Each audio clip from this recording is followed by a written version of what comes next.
Welcome back to our YouTube platform daily current affairs session video number 92. ఇదే మొదటిసారిగా మీరు ఎవరైనా నా ఛానల్ చూస్తున్నట్లయితే సబ్స్క్రైబ్ చేసుకోండి. కంటెంట్ నచ్చితే మాత్రం ఖచ్చితంగా లైక్ ఇవ్వండి. అండ్ కాంపిటేటివ్ ఎగ్జామ్స్కి ప్రిపేర్ అవుతున్న మీ ఫ్రెండ్స్ అందరికీ ఈ వీడియోని షేర్ చేయండి. Okay, let's look in to our first topic. మీకు ఫస్ట్ టాపిక్ చెప్పే ముందు ఈ రోజు నుంచి ప్రతిరోజు ఒక క్వశ్చన్ తీసుకొస్తా. ఏ మాత్రం యూపీఎస్సీ కానీ టీజీపీఎస్సీ కానీ ఏపీపీఎస్సీ కానీ స్టాండర్డ్స్ తగ్గకుండా అలా అని ప్రతి ఏరియా టచ్ అయ్యే విధంగా రియల్ టైం ఎగ్జామ్ వెదర్ని మీకు క్రియేట్ చేసే విధంగా క్వశ్చన్ తీసుకురావడం జరుగుతుంది. ఒకసారి క్వశ్చన్ చదవండి, దీని ఆన్సర్ ఎండ్ సెషన్లో ఇస్తా. ఒకవేళ మీలో ఎవరికైనా ఆన్సర్ తెస్తే కింద కమెంట్ బాక్స్ ఉంది కదా, కమెంట్ చేయండి అప్పట్లోగా. సో క్వశ్చన్ చదువుదాం. Consider the following statements regarding the fisheries sector. So ఏం చెప్తుందంటే ఫిషరీస్ సెక్టర్ గురించి, ఫిషరీ అంటే మత్స్య పరిశ్రమ గురించి క్వశ్చన్ చెప్తుంది మనకి. స్టేట్మెంట్ నెంబర్ 1 చూద్దాం. India is the second largest fish producing country in the world after China. So China తర్వాత ప్రపంచంలో రెండవ అతిపెద్ద చేపల ఉత్పత్తిదారు భారతదేశం అంట. మరి స్టేట్మెంట్ కరెక్టా రాంగా చెప్పండి. Next statement, fisheries is included in the concurrent list under the constitution of India. So fisheries అట అకార్డింగ్ టు రాజ్యాంగం ప్రకారం చూసుకుంటే అది ఉమ్మడి జాబితాలో ఉందట. మరి ఈ స్టేట్మెంట్ తప్పారట చెప్పాలి. Third statement, the union budget 2025-26 proposed highest ever total annual budgetary support for the fishery sector. చూసుకుంటానంట ఈ ఫినాన్షియల్ 25-26 అత్యధిక మొత్తంగా ఈ ఫిషరీ సెక్టర్కి బడ్జెట్ని కేటాయించారంట. మరి మొత్తం 3 స్టేట్మెంట్స్లల్లా ఎన్ని స్టేట్మెంట్స్ కరెక్ట్? ఓన్లీ 1 and 2నా, ఓన్లీ 2 and 3నా, ఓన్లీ 1 and 3నా, తర్వాత 1, 2, 3నా? సో ఇలాంటి క్వశ్చన్స్ కదా ఎగ్జామ్లో మనల్ని బోల్తా కొట్టించేసి. సో ఇదే లెవెల్లో ఏదో నామకేవాస్గా క్వశ్చన్ అంటే ఎస్ ఒక question option A, option B, option C, option D, ఈ పర్పస్ కాదండి. సో మన స్టాండర్డ్స్ మినిమం కన్నా ఒక లెవెల్ మనం ఎక్కువనే మెయింటైన్ చేద్దాం. ఈ రోజు మనం యూపీఎస్సీ ప్రిలిమ్స్ చూస్తున్నాం కదా, ఇటు టీజీపీఎస్సీ ఏపీపీఎస్సీ ప్రిలిమ్స్ చూస్తున్నాం కదా, ఈ లెవెల్కి ఎక్కడ కూడా తగ్గకుండా మోర్ దెన్ యూపీఎస్సీ. మన ట్యాగ్లైన్ పేరే మోర్ దెన్ యూపీఎస్సీ. సార్ అంత నేర్చుకుంటే నాకేం లాభం సార్, నాది ఓన్లీ సీజీఎలే కదంటే, చూడు సీజీఎల్లో నీకు కనబడేది ఈ యొక్క స్టేట్మెంటే, సిహెచ్ఎస్ఎల్లా నీకు కనబడేది ఒక స్టేట్మెంటే, ఎస్ఎస్సీ నీకు కనబడేది ఒక స్టేట్మెంటే. కానీ ఇక్కడ ఏంటి హార్డ్ క్వశ్చన్ అంటే అర్థం ఏంటిదండి? ఒక నార్మల్గా ఒక 4-5 ఈజీ క్వశ్చన్స్ అన్నీ కొన్ని స్టేట్మెంట్స్ అయితే కనబడితే అదే కదా హార్డ్ క్వశ్చన్. సో ఇక్కడ మీకు చేసేది ఎవ్వరికి కూడా ఇక్కడ నష్టం జరగదు. ఏ ఎగ్జామ్ అయినా సరే మీ అందరికీ ఇదే ఒక 1 స్టాప్ సొల్యూషన్ కావాలి. ఇది మాత్రమే నేను మీ దగ్గర నుంచి ఎక్స్పెక్ట్ చేస్తున్నా. సో ఇలాంటి స్ట్రక్చర్ని, ఇలాంటి దాన్ని మీరు మాకు ఇచ్చే ఎంకరేజ్మెంట్ అంటే వీలైనంత ఎక్కువ మందికి దీన్ని షేర్ చేయడమే. ఓకేనా? చలో let's look in to our first topic. The topic name is Thar. ఓకేనా? ఎస్, మనం పిలుచుకుంటాం కదా థార్. సో థార్ అంటే మనం చూసిన కార్ కాదండి, ఈ థార్ వేరే. ఈ థార్ చెప్పాలంటే it's a kind of goat. ఇక్కడ మీరు చూసి దీన్ని డీర్ లాంటి స్ట్రక్చర్ అనుకోకండి. ఓకేనా? ఇది డీర్ అంటే తెలుగులో జింక లాంటి స్ట్రక్చర్ కాదు, ఇది it's a kind of goat. మరి ఎక్కడ ఉంటుంది సార్, మరి ఎందుకు ఇది లైమ్లైట్లోకి వచ్చింది?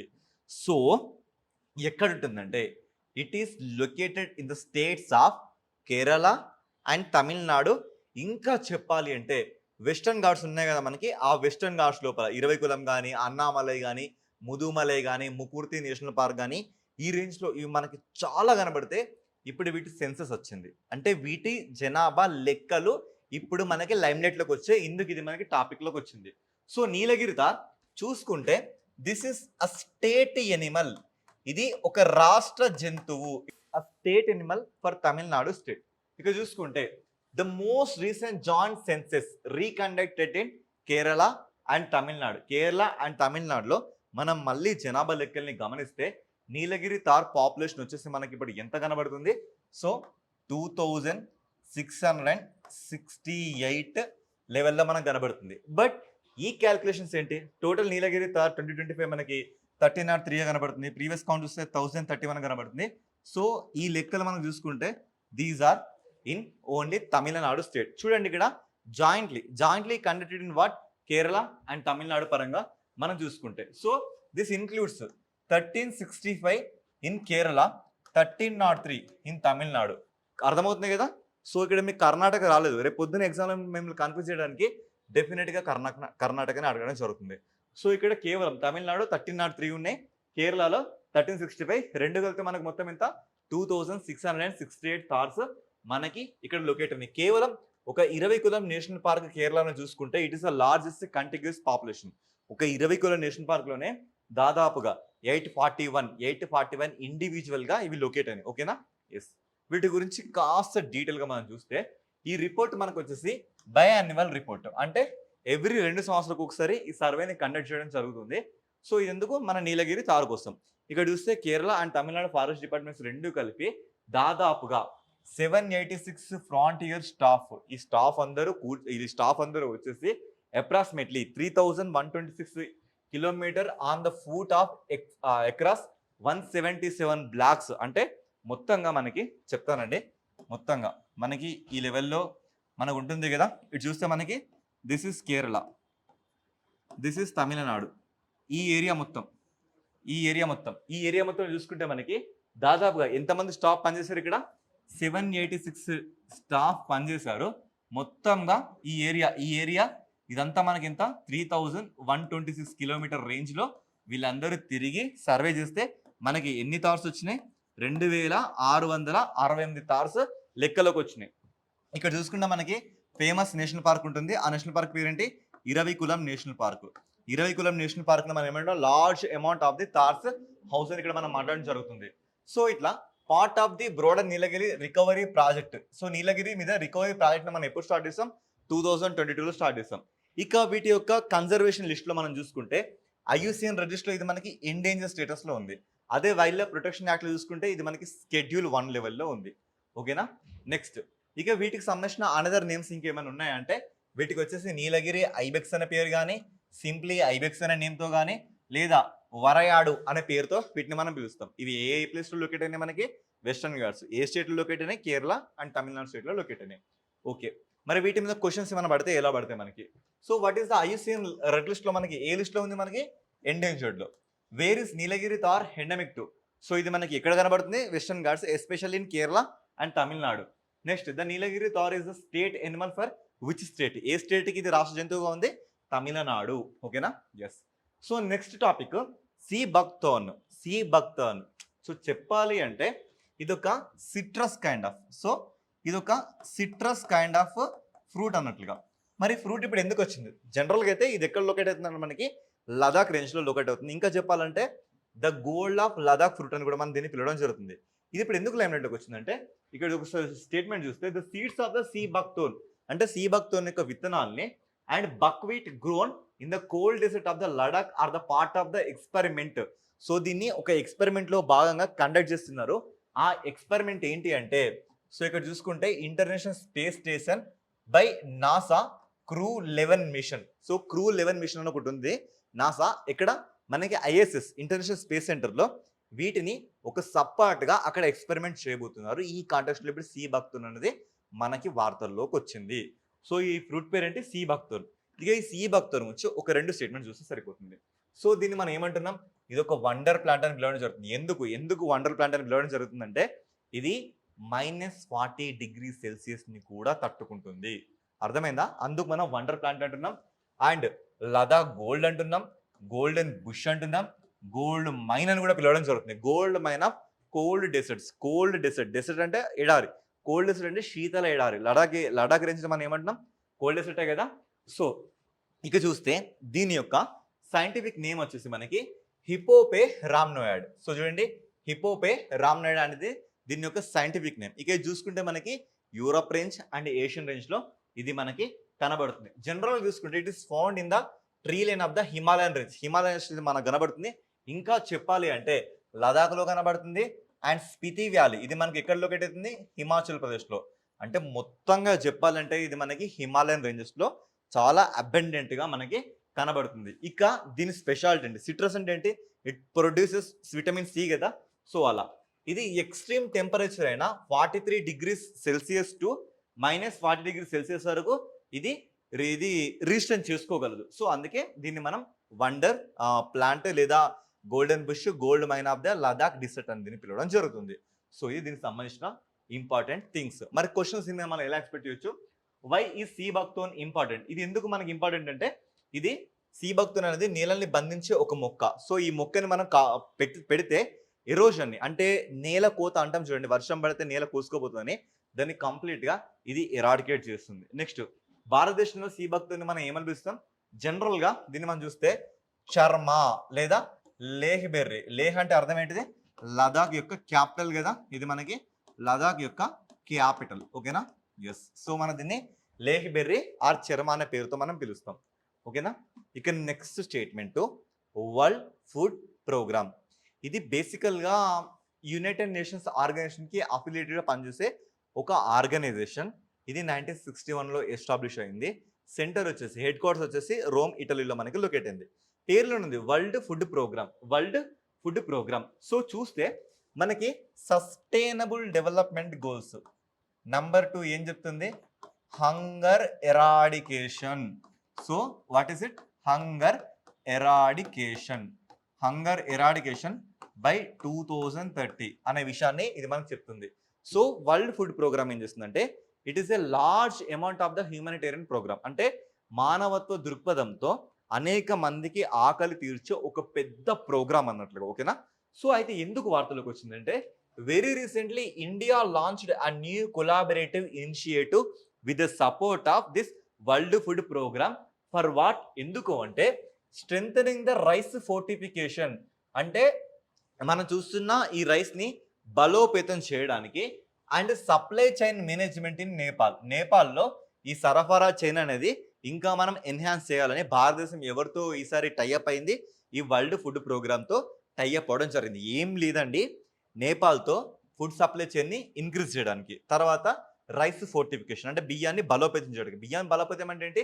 ఇంకా దాంట్లో ఉన్న విటమిన్స్ కానీ, దాంట్లో ఉన్న మినరల్స్ని కానీ, వాటిని ఇంకా హై రేంజ్లో పెంచి న్యూ సీడ్ ఏదైనా డెవలప్ చేయడానికి మన దీంతో టైఅప్ అయినాం. ఇక వరల్డ్ ఫుడ్ ప్రోగ్రామ్ గురించి ఒకసారి చూస్తే, it is largest humanitarian organisation focused on the fighting hunger and promoting food security. ఓకేనా?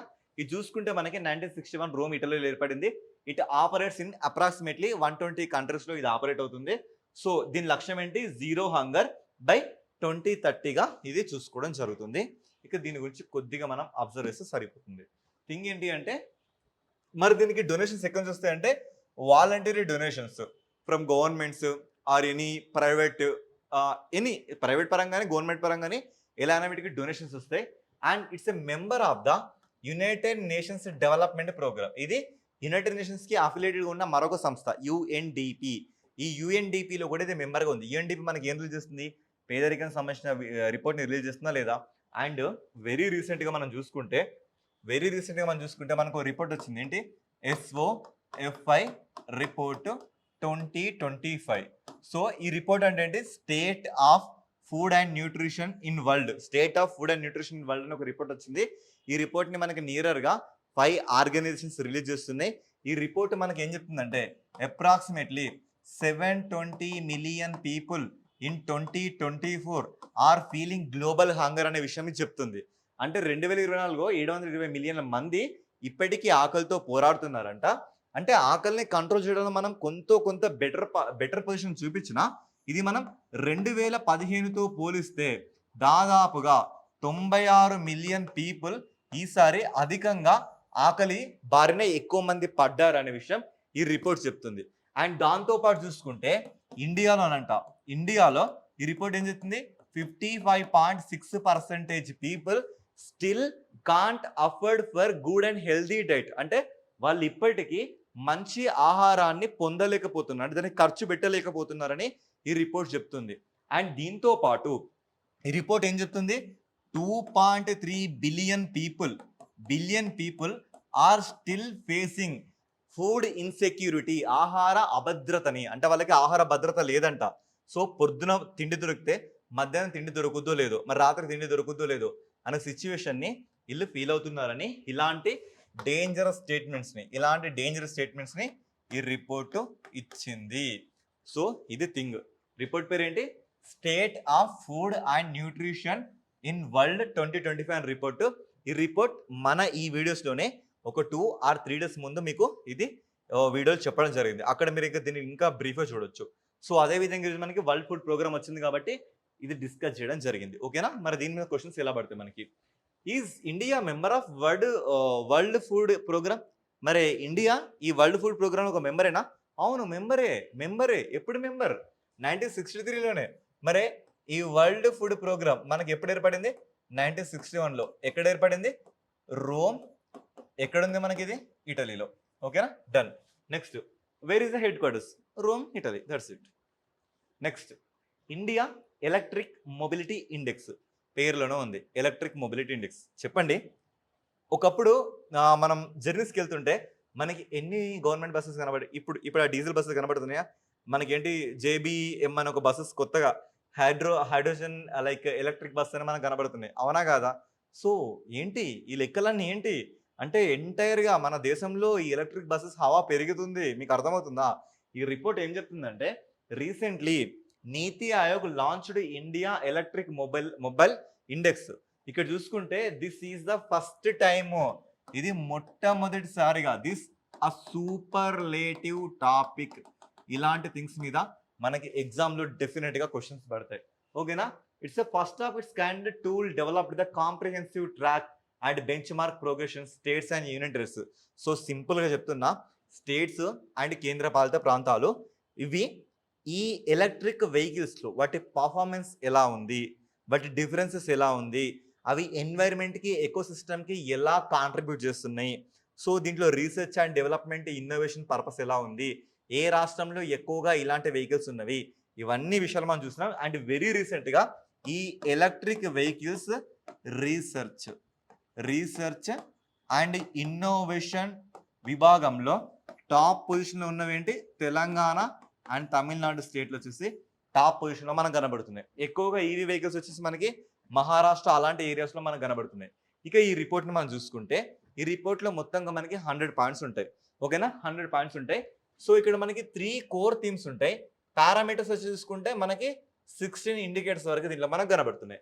ఆ 3 కోర్ థీమ్స్ ఏంటంటే డిమాండ్ సైడ్, అంటే డిమాండ్ ప్రకారంగా మనం ఈ ఈవీ వెహికల్స్ని పెడుతున్నామా లేదా. Next charging infrastructure. సో ఒకప్పుడు చూడండి, మీలో ఎవరికైనా ఎక్స్పీరియన్స్ అయ్యి ఉంటుందేమో, మీరు ఎలక్ట్రిక్ వెహికల్స్లో వెళ్తుంటారు, మధ్యలో ఆ వెహికల్ ఆగిపోతుంది, వెంటనే బ్యాటరీ తీస్తే మళ్ళీ ఇంకో బ్యాటరీ పెట్టడం జరుగుతుంది, చూసారా?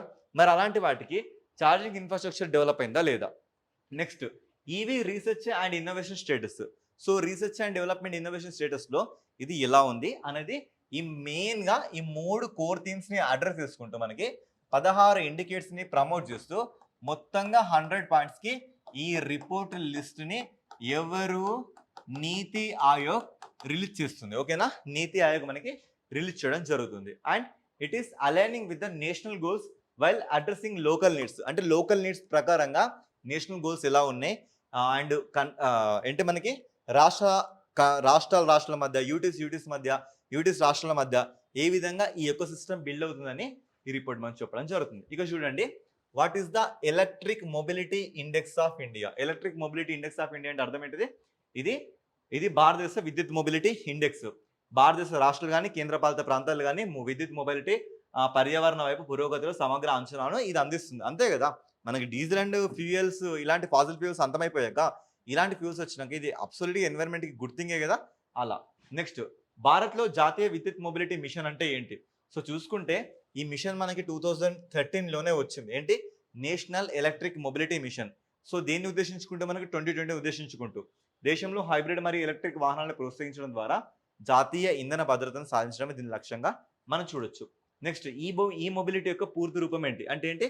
Electro mobility. ఇది రవాణాకి కానీ విద్యుత్తీకరించిన వాహనాలని ఉపయోగించవచ్చు అనేది దీనికి సంబంధించిన థీమ్. ఓకేనా? Yes. Next AI city index. So పేరులోనే ఉంది ఏఐసిటీ ఇండెక్స్. అంటే ఏఏ సిటీలు ప్రపంచవ్యాప్తంగా ఎలా ఉన్నాయని ఒక ఇండెక్స్ వచ్చింది. ఈ ఇండెక్స్ని రిలీజ్ చేసిన పబ్లిష్ చేసిన ఆర్గనైజేషన్ ఏంటంటే ఇది గుర్తుపెట్టుకోండి మీరు, market research firm Counterpoint research. So ఎవరు రిలీజ్ చేసారు అంటే యుఎన్డిపినో యుఎన్ఓనో లేదా ఇంకెవరో కాదు. ఆ ఆర్గనైజేషన్ పేరేంటి? Market research firm Counterpoint research. Market research firm Counterpoint research అనే ఆర్గనైజేషన్ ఈ రిపోర్ట్ని రిలీజ్ చేసింది. ఈ రిపోర్ట్ కొన్ని విషయాలను చెప్తుంది. అదేంటి అంటే మన Bengaluru 26th rank in the global artificial intelligence cities index 2025. 2025కు సంబంధించిన ఈ ఏఐసిటీ విభాగం చూసుకుంటే బెంగళూరు ఎన్నో స్థానంలో మనకి సెట్ అయింది 26వ స్థానంలో. ప్రపంచవ్యాప్తంగా 26వ స్థానంలో ఏ సిటీగా ఇది వచ్చిందంటే అది మన దేశానికి ఎలాంటి ఒక గొప్ప విషయమో ఇప్పటికైనా మీకు అర్థమవుతుంది కదా. ఇలా India tops AI and R&D research and development data centers హబ్గా మనకి మారుతుందని ఇది చెప్తుంది. ఒకసారి ఈ రిపోర్ట్ని మనం నిశ్చితంగా గమనిస్తే చూడండి, ఈ క్రైటీరియా మనకి దేని మీద డిపెండ్ అవుతుందంటే ఏ రీసెర్చ్ డెవలప్మెంట్ ఎకోసిస్టమ్ ఎలా ఉందో ఒక దేశంలో మనం ఏ సిటీగా ఇవ్వాలంటే కొన్ని క్రైటీరియా ఉంటుంది. అక్కడ ఏంటంటే ఆ దేశంలో ఏ రీసెర్చ్ అండ్ డెవలప్మెంట్ ఎకోసిస్టమ్ ఎలా ఉంది, number of startups for AI and technical hubs అక్కడ ఎన్ని ఉన్నాయి, నెక్స్ట్ ఇన్వెస్ట్మెంట్స్ ఎలా ఉన్నాయి, పబ్లిక్ ప్రైవేట్ పార్ట్నర్షిప్ అక్కడ ఎలా ఉంది, fourth A applications in sectors like transportation కానీ హెల్త్ కేర్ కానీ ఎడ్యుకేషన్ సిస్టంలో ఏ యొక్క ఎకోసిస్టమ్ మనకి ఎలా ఉంది, తర్వాత data centre expansion and digital information ఎలా ఉంది. ఇవన్నీ క్రైటీరియా చూసుకుంటూ మనకి రిపోర్ట్ ఇవ్వడం జరుగుతుంది. ఓకేనా. సో ఇక్కడ చూసుకుంటే ఇక్కడ మనకు కొన్ని కీ ఫీచర్స్ మనం గమనిస్తే tracks faster growing AI cities globally like Bengaluru కానీ రియాద్ కానీ హాంగ్జో కానీ. సో ఇలాంటి సిటీస్ని ఇక్కడ మనం అడ్రస్ చేయొచ్చు. ఇలా ఫాస్టెస్ట్ గ్రోయింగ్ ఏఐ సిటీస్గా మనకు కనబడుతున్నాయి. Next highlights AI led urban innovation. ట్రాఫిక్లో ఏఐ ఎలా వాడుతున్నాం, సేఫ్టీలో ఏఐ ఎలా వాడుతున్నాం, హెల్త్ కేర్లో ఏఐని ఎలా వాడుతున్నాం, ఎడ్యుకేషన్ సిస్టంలో మనం ఏఐని ఎలా వాడుతున్నాం. Next evaluates the collaboration infrastructure readiness and education programs. ఇందులో మనం ఎలా వాడుతున్నాం. అంత ఎందుకండి, మన రియల్ టైం విజువలేషన్ చెప్తాం కదా, దట్స్ ఆల్సో ఏఐ. అది కూడా మీకు అర్థమవడానికి కదా అంత క్లియర్గా నేను తీసుకొస్తుందా. సో నెక్స్ట్ ఇందులో మన భారతదేశ పనితీరు మనకి ఎలా కనబడుతుందంటే ప్రస్తుతం బెంగళూరు అనేది 26వ స్థానంలో మనకి ఆక్యుపై చేసింది. నంబర్ ఆఫ్ స్టార్టప్స్తో మనం చాలా ముందున్నాం. ఇలా ముంబై, ఢిల్లీ ట్రాఫిక్ అండ్ ప్రజా భద్రతలో ఏఐని ఉపయోగించుకుంటూ వృద్ధి సామర్థ్యంతో చాలా ముందున్నాయి. భారతదేశంలోనే బలమైన రోడ్ మ్యాప్ని మనం చూసుకుంటున్నామని చెప్తుంది. ఇక చూసుకుంటే మనకి ఇక్కడ టాప్ గ్లోబల్ ర్యాంకింగ్ మనం చూసుకుంటే సింగపూర్ టాప్లో ఉంది, సెకండ్ సియోల్ ఉంది, థర్డ్ బీజింగ్ ఉంది, ఫోర్త్ దుబాయ్ ఉంది, ఫిఫ్త్ శాన్ ఫ్రాన్సిస్కో. ఇలా మనకి ఇక్కడ కనబడుతుంది. ఓకేనా. నెక్స్ట్ నేను చెప్పాను కదా ప్రాక్టీస్ క్వశ్చన్కి ఆన్సర్. సో ఫిషరీ సెక్టర్ గురించి నేను మాట్లాడడం జరిగింది. ఫిషరీ సెక్టర్లో మనకి చైనా అనేది ఫస్ట్ ప్లేస్లో ఉంది. Yes, this is absolutely right. Next ప్లేస్లో మనకు ఉంది ఏంటి, ఇండియా మనకి నెక్స్ట్ ప్లేస్లో ఉంది. సో ఈ స్టేట్మెంట్ ఎవరైతే రైట్ అన్నారో that is absolute right. Second ఆగండి కాసేపు. నెక్స్ట్ 2025 కేంద్ర బడ్జెట్ మత్స్య రంగానికి ఇప్పటి వరకు అత్యధిక మొత్తంగా వార్షిక బడ్జెట్ మద్దతును ప్రతిపాదించింది కదా. ఎస్. మరి నెక్స్ట్ స్టేట్మెంట్ ఇది ఉమ్మడి జాబితాలో ఉందా, మరి ఇది ఏ జాబితాలో ఉంది. సో ఇది మనకు ఉంది ఏ జాబితాలో, స్టేట్ జాబితాలో ఇది ఉంది. So only options 1 and 3 are right. ఇది ఎక్స్ప్లెనేషన్ థింగ్. ఓకేనా. తెలుగు అండ్ ఇంగ్లీష్లో ఇస్తున్నాం, ఇది ఎక్స్ప్లెనేషన్. సో మత్స్య సంపద ఉమ్మడి జాబితాలో కాకుండా రాష్ట్ర జాబితాలో జాబితా చేయబడింది. ఇది ప్రత్యేకంగా భారత రాజ్యాంగంలో 7వ షెడ్యూల్లో జాబితా 2లో ఎంట్రీ 21 కిందకి వస్తుందని ఉంది. అంతా మనకు అవసరం లేదు. సో ఇది స్టేట్ లిస్ట్ కింద ఉంది. ఓకేనా. Yes. So these are our current affairs. ఇంతకంటే మోర్ క్వాలిటీతో మనం మళ్ళీ నెక్స్ట్ సెషన్లో కలుసుకుందాం. బట్ బిఫోర్ ఇట్ ఖచ్చితంగా మీ నుంచి మాకు సపోర్ట్ వస్తుంది. బట్ మీ నుంచి వచ్చే సపోర్ట్ మాకు కేవలం ఆ వ్యూస్ పరంగా కానీ, లైక్స్ పరంగా కానీ, కమెంట్స్ పరంగా కానీ అక్కడ మాత్రమే మాకు తెలుస్తుంది. సో వీడియో చూసిన ప్రతి ఒక్కరు లైక్ అయితే డెఫినెట్గా ఇవ్వండి. కంటెంట్ చూస్తున్నారు కదా. సో ఈ లెవెల్ ఆఫ్ కంటెంట్ని మేము ఇవ్వడానికి రెడీ అయ్యాం. సో వీలైనంత ఎక్కువ మందికి మీరు దీన్ని షేర్ చేయండి. ఓకేనా. Yes, signing off your Shravan sir. Thank you.